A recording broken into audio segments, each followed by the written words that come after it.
Hello everybody, we're looking at this 4-mark question that might come from extract 3.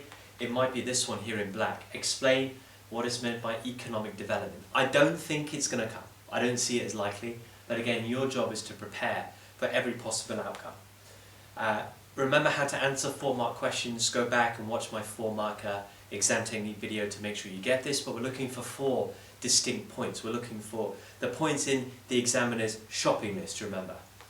If you want to see this written as a proper model answer, then get my model answer revision guide. It's a brilliant guide, packed full of potential questions and model answers, some of which I cover in my videos, and some extra ones as well to make sure that all different avenues are covered in terms of what might come up in your exam. And you'll see the exact technique I use to answer the questions. Very, very helpful.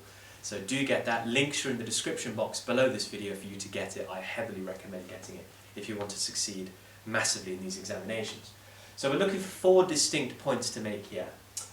You see I've got a few more, and that's fine. That's fine. So you would start with an OCR approved definition, which is here, a process of improving people's well-being and quality of life. So that's a simple definition which will score you a mark. You go one stage further and say, well, that will include an improvement in material living standards.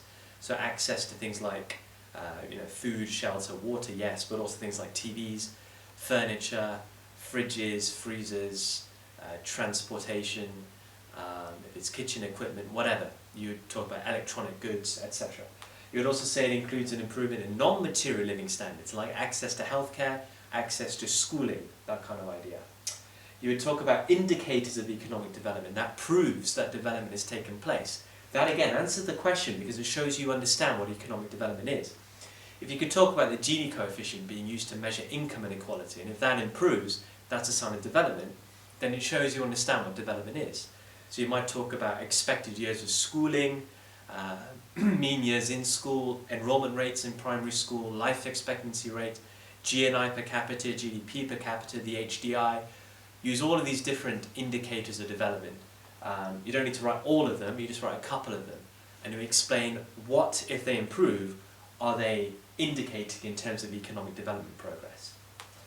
You would talk about how reduced poverty and reduced income inequality is another sign of development, as is greater freedom and economic choice. Both Amartya Sen and Michael Todaro have focused on the last 2 points here as very important constituents of economic development. So you make that point very clear. Plenty here to show the examiner you understand what is meant by economic development to score 4 marks. Thanks for watching all of you. I will see you in the next video.